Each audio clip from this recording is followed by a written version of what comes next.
So welcome back, guys. Today I want to give you a little bit of help if you're trying to buy a flash, especially if you're new and you're kind of on a tight budget, but you need a good flash because, as we all know, a good flash makes a lot of difference. So what I have that I want to show you is the Godox TT685, and it's C, that's for Canon.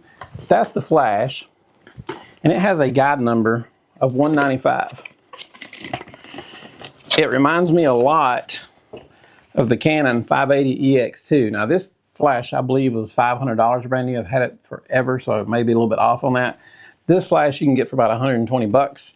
And here's the smaller Canon 430. This one was probably maybe $300. It's been around a long time also. But the guide number on this is only 141, where the guide number on here is 195, and the guide number on the Canon 580EX2 is 190. So with that said, the few things about this flash, now it doesn't have the round head back. These are the older style flashes that still have the rectangle.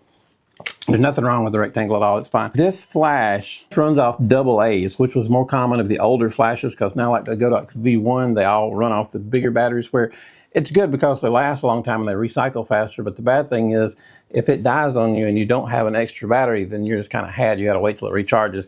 This flash uses AA. And the best thing to do is rechargeable batteries. Now in here I only have just the Energizers, they're just the regular batteries.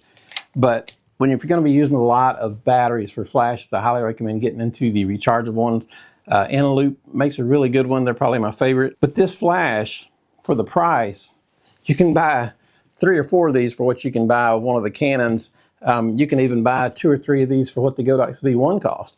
So, and it's got plenty of power. So you're not going to notice, if you've been using a stronger flash like one of the higher end Canons, especially some of the newer high end Canons, like I think it's the EL1. It's either the EL1 or the EL5, I believe it is $1,100 plus tax, which that just blows my mind. You could buy like 3 or 4 maybe Godox V1s for the price of just one of those. And I believe that particular flash doesn't even work with all the Canons.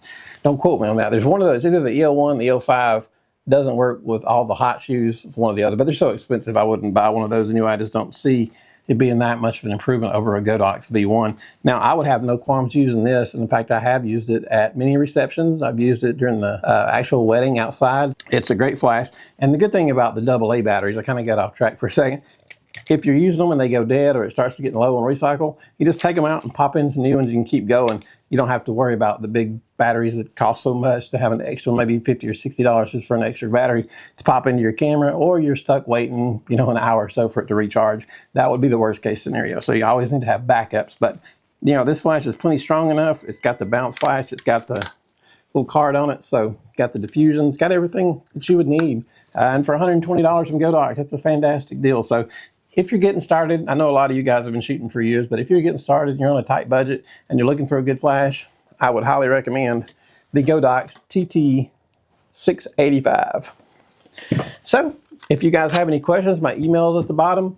And if we're helping you guys out, please hit that subscribe button. Thanks. Have a good day.